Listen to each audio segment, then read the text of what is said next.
ಇಡೀ ಪ್ರಕರಣದಲ್ಲಿ ಎಲ್ಲರೂ ಹೇಳ್ತಾ ಇರೋದು ಪ್ರಜ್ವಲ್ದು ತಪ್ಪಿದೆ, ಶಿಕ್ಷೆ ಆಗಬೇಕು ಅಂತಾನೆ. ಬಿಜೆಪಿ ಯಾವ ರೀತಿ ನೋಡ್ತೀವಿ, ನೀವು ಯಾವ ರೀತಿ ನೋಡ್ತೀರಾ ಅಂತ? ಸರ್, ನಾವು ಭಾರಿ ನಮ್ಮ ಪ್ರಧಾನಮಂತ್ರಿಯವರು ಹೇಳಿದ್ದಾರೆ, ಭಾರಿ ನೇರವಾಗಿ ಹೇಳಿದ್ದಾರೆ, ಅಮಿತ್ ಶಾರು ನೇರವಾಗಿ ಹೇಳಿದ್ದಾರೆ. ಯಾವುದೇ ಸಂದರ್ಭದಲ್ಲಿ ಕೂಡ ಈ ರೀತಿಯ ಒಂದು ಇಷ್ಟು ದೊಡ್ಡ ಗಂಭೀರವಾದಂಥ ಆರೋಪ ಹೊತ್ತವರು ಅವರು ಮರುದಿನವೇ ವಿದೇಶಕ್ಕೆ ಹೋಗಿರುವಂಥದ್ದು, ಇದೆಲ್ಲ ಬಾಹ್ಯವಾಗಿ ನೋಡಿದಾಗ ಏನೋ ಸಣ್ಣ ಪುಟ್ಟದ್ದು ಇರ್ಬೋದು ಅಂತ ಹೇಳುವಂಥದ್ದು ಮೇಲ್ನೋಟಕ್ಕೆ ನಮಗೆ ಗೊತ್ತಾಗ್ತಾ ಇರುವಂಥ. ಇಲ್ಲದಿದ್ದರೆ ಚುನಾವಣೆ ಮುಗಿದ ತಕ್ಷಣ ಚುನಾವಣೆಯಲ್ಲಿ ಯಾರು ಸ್ಪರ್ಧೆ ಮಾಡಿದವರು ಒಂದಷ್ಟು ರೀತಿಯಲ್ಲಿ ತನಗೆ ಕೆಲಸ ಮಾಡಿದವರಿಗೆ ಒಂದು ಅಭಿನಂದನೆ, ಧನ್ಯವಾದಗಳನ್ನು ಸಲ್ಲಿಸುವಂಥ ಕೆಲಸ ಅಥವಾ ರೆಸ್ಟ್ ತಗೊಳ್ಳುವಂಥದ್ದು, ಇಂಥದ್ದನ್ನು ಮಾಡುವಂಥದ್ದನ್ನು ಸ್ವದೇಶದಲ್ಲಿ ಇದ್ಕೊಂಡೇ ಮಾಡ್ತಾಯಿದ್ರು ಅಂತ ಹೇಳುವಂಥದ್ದು ಮೇಲ್ನೋಟಕ್ಕೆ ನಮಗೆ ಕಾಣ್ತಾ ಇರುವಂಥ ಒಂದು ಸಂಶಯದ ವಾತಾವರಣ. ಆದರೆ ಅದಕ್ಕೆ ಬೇಕಾಗಿ ಇಡೀ ದೇವೇಗೌಡರ ಕುಟುಂಬವನ್ನೇ ಚಾರ್ಜ್ ಮಾಡುವಂಥದ್ದು ಇದು ಸರಿಯಲ್ಲ ಅಂತ ಹೇಳುವಂಥದ್ದು. ಯಾಕೆಂತ ಹೇಳಿದ್ರೆ ಪ್ರಜ್ವಲ್ ರೇವಣ್ಣ ಡಿ ಕೆ ಶಿವಕುಮಾರಿಗೂ ಸಿದ್ದರಾಮಯ್ಯರಿಗೂ ಭಾರಿ ದೊಡ್ಡ ಟಾರ್ಗೆಟ್ ಅಲ್ಲ. ಟಾರ್ಗೆಟ್ ಇರುವಂಥದ್ದು ದೇವೇಗೌಡರು, ಕುಮಾರಸ್ವಾಮಿ ಅವರು ಟಾರ್ಗೆಟ್. ಅದಕ್ಕೆ ಬೇಕಾಗಿ ಪ್ರಜ್ವಲ್ ರೇವಣ್ಣರನ್ನ ಅವರ ಹೆಸರಿನಲ್ಲಿ ಇವರನ್ನೆಲ್ಲ ಈಗ ಬಲಿಪಶು ಮಾಡುವಂಥ ಪ್ರಕ್ರಿಯೆಗಳು ನಡೀತಾ ಇರುವಂಥದ್ದು ನಾವು ಕಾಣ್ತಾ ಇದ್ದೇವೆ.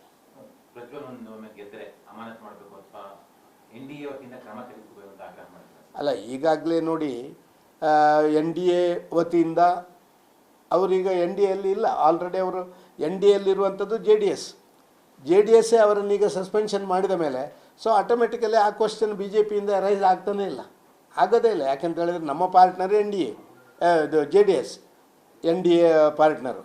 NDA ಪಾರ್ಟ್ನರ್ ಇರುವಂಥ ಪಕ್ಷದಿಂದಲೇ ಅವರನ್ನು ಹೊರಗೆ ಹಾಕಿದ ಕಾರಣ ಆ ಎರಡನೇ ಪ್ರಶ್ನೆ ಉದ್ಭವನೇ ಆಗೋದಿಲ್ಲ. ಸರ್, ಇತ್ತೀಚಿನ ದಿನಗಳಲ್ಲಿ ಈ CD ಬ್ಲಾಕ್ ಮೇಲ್ ಅನ್ನೋದು ರಾಜಕಾರಣ ಜಾಸ್ತಿ ಆಗ್ತಿದೆ. ಕೆಲ ನಾಯಕರು ವೈಯಕ್ತಿಕ ವಿಚಾರಗಳು ಸರ್, ಇದು ಎಲ್ಲೂ ಹೋಗಿ ನಿಂತ್ಕೊಳ್ಳುತ್ತೆ ಅಂತ ಸರ್ ನನಗೆ ಅನ್ನಿಸ್ತಾ ಇರುವಂಥದ್ದು ಇದಕ್ಕೆಲ್ಲ ಒಂದು ರೀತಿಯಲ್ಲಿ ರಾಜಕಾರಣಿಗಳ ತೀವ್ರವಾದಂಥ ಪೈಪೋಟಿ ಇದಕ್ಕೆ ಕಾರಣ.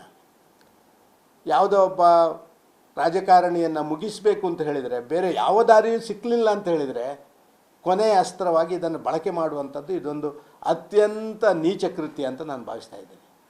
ಇದರ ಬಗ್ಗೆ ಇವತ್ತಿರುವಂಥ ಕಾನೂನುಗಳು ಅಲ್ಲಿ ಸೆಕ್ಷನ್ 67 ಇರ್ಬೋದು, ಮತ್ತೊಂದಿರ್ಬೋದು, ಇದು ಭಾರಿ ಒಂದು ಹರಿತವಾದಂಥ ಆಯುಧ ಆಗ್ತಾ ಇಲ್ಲ ಇವತ್ತು. ಆದ ಕಾರಣ ಇದನ್ನು ಮಾಡುವಂಥದ್ದು ಈಗಾಗಲೇ ನೀವು ನೋಡಿ, ಈ CD ಯಾರೆಲ್ಲ ಇದನ್ನು ಬೇರೆ ಬೇರೆ ಕಡೆ ಸರ್ಕ್ಯುಲೇಟ್ ಮಾಡ್ತಾರ ಅವರು ಪನಿಷ್ಮೆಂಟ್ಗೆ ಅರ್ಹರು.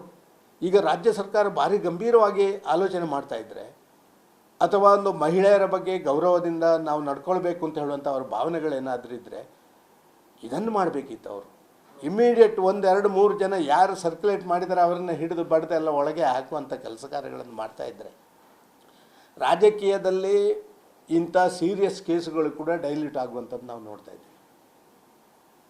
ಎಷ್ಟೋ ಸಂದರ್ಭದಲ್ಲಿ ಭಾರಿ ಸಣ್ಣ ಕೇಸು ಅದು ಭಾರಿ ಗಂಭೀರವಾದಂಥ ಪ್ರಕ್ರಿಯೆಗಳನ್ನು ಪಡ್ಕೊಳ್ಳುವಂಥದ್ದು. ಈ ಟೆಕ್ನಾಲಜಿ ಎಷ್ಟು ಡೆವಲಪ್ ಆಗುತ್ತಾ ಅದರ ಲಾಭ ಎಷ್ಟುಂಟಾ ಅದರ 2 ಪಟ್ಟು ಯಾರು ಈ ರೀತಿಯ ದುರುಳರು ಇದನ್ನು ಒಂದು ಉಪಯೋಗ ಮಾಡಿಕೊಳ್ಳೋರು ಹೆಚ್ಚು ಇದನ್ನು ಉಪಯೋಗ ಮಾಡಿಕೊಳ್ತಾರೆ. ಡೈನಮೈಟ್ ಇದ್ದಂಗೆ ಎಲ್ಲೆಲ್ಲೋ ಬ್ಲಾಸ್ಟ್ ಮಾಡೋದರ ಬದಲು ಸಮಾಜವನ್ನೇ ಭಯೋತ್ಪಾದನೆಯಲ್ಲಿ ಬ್ಲಾಸ್ಟ್ ಮಾಡುವಂಥ ಕೆಲಸ ಕಾರ್ಯಗಳನ್ನು ಮಾಡೋ ರೀತಿಯಲ್ಲಿ ಇದು ನಡೀತಾ ಇರುವಂಥದ್ದು. ಸರ್, ನನಗೆ ಅನ್ನಿಸ್ತದೆ ಕಾನೂನುಗಳು ನೀವು ಶೇಷನ್ ಅಂತ ಎಲೆಕ್ಷನ್ ಕಮಿಷನರೊಬ್ಬರನ್ನು ಕೇಳಿದ್ದೀರಿ. ಅದರ ನಂತರ ಕೂಡ ಭಾರಿ ನಿಮ್ಮ ಎಲೆಕ್ಟ್ರಲ್ ಇದಕ್ಕೆ ರೆಪ್ರೆಸೆಂಟೇಟಿವ್ ಪೀಪಲ್ಸ್ ಆ್ಯಕ್ಟ್ಗೆ ಸಾಕಷ್ಟು ಆಗಿದೆ. ಆದರೆ ಯಾರು ಇಂಪ್ಲಿಮೆಂಟ್ ಮಾಡ್ತಾರೋ ಆ ಇಂಪ್ಲಿಮೆಂಟ್ ಮಾಡುವಂಥ ಆಯುಧ ಅದು ಹರಿತಾ ಇದ್ದರೆ ಎಲ್ಲವೂ ಸರಿಯಾಗುತ್ತೆ. ಇವತ್ತು ಯಾರೂ ಇಲ್ಲ. ಈ ಅಡ್ಜಸ್ಟ್ಮೆಂಟ್ ಪಾಲಿಟಿಕ್ಸ್ ಎಲ್ಲಿವರೆಗೆ ನಡೀತದೆ ಅಂತ ಹೇಳಿದರೆ ಒಂದು ಹಂತದಲ್ಲಿ ತನ್ನ ಸ್ವಾರ್ಥಕ್ಕೆ ಏನು ಬೇಕಾದರೂ ಮಾಡುವಂಥ ಪ್ರಯತ್ನಗಳನ್ನು ಮಾಡುವಂಥ ರಾಜನೀತಿ ಇವತ್ತು ಬಂದ ಕಾರಣ ಯಾರಿಗೂ ಅಧಿಕಾರಿಗಳು ಹಾಗೆ ಹಿಂದೆಲ್ಲ ಒಬ್ಬೊಬ್ಬ ಅಧಿಕಾರಿಗಳು ಎಷ್ಟು ಸೀರಿಯಸ್ ಆಗಿ ತಗೊಳ್ತಾ ಇದ್ರು ಅಂತ ಹೇಳಿದರೆ ಬೈ ದಿಸ್ ಟೈಮ್ ಒಂದಷ್ಟು ಮೇಜರ್ ಆದಂಥ ಒಂದು ವ್ಯವಸ್ಥೆಗಳಾಗ್ತಾಯಿತ್ತು. ಇವತ್ತು ಅದು ನಡೀತಾನೇ ಇಲ್ಲ. ಡೈರೆಕ್ಷನ್ಸ್ಗಳು, ರಿಮೋಟ್ ಕಂಟ್ರೋಲ್. ಈಗ ಟಿ ವಿಯಲ್ಲಿ ಹಿಂದೆ ಎಲ್ಲ ಚಾನೆಲ್ಗಳನ್ನು ಚೇಂಜ್ ಮಾಡಲಿಕ್ಕೆ ನೀವು ಮ್ಯಾನ್ಯುಯಲೇ ಮಾಡಬೇಕಾಗಿತ್ತು. ಈಗ ದೂರದಿಂದ ಕೂತ್ಕೊಂಡು ರಿಮೋಟ್ ಕಂಟ್ರೋಲ್ ಅದರ ಮುಖಾಂತರ ಎಲ್ಲವನ್ನು ಮಾಡೋದು. ಇದು ನಮ್ಮ ಸಿದ್ದರಾಮಯ್ಯರು ಮತ್ತು ಡಿ ಕೆ ಶಿವಕುಮಾರರು ಇದರ ಹಿಂದೆ ಪರ್ದೆ ಕೆ ಪೀಚೆ ಆ ರಿಮೋಟ್ ಕಂಟ್ರೋಲ್ ಮಾಡುವಂಥ ಕೆಲಸ ಕಾರ್ಯಗಳನ್ನು ಮಾಡ್ತಾ ಇದ್ದಾರೆ.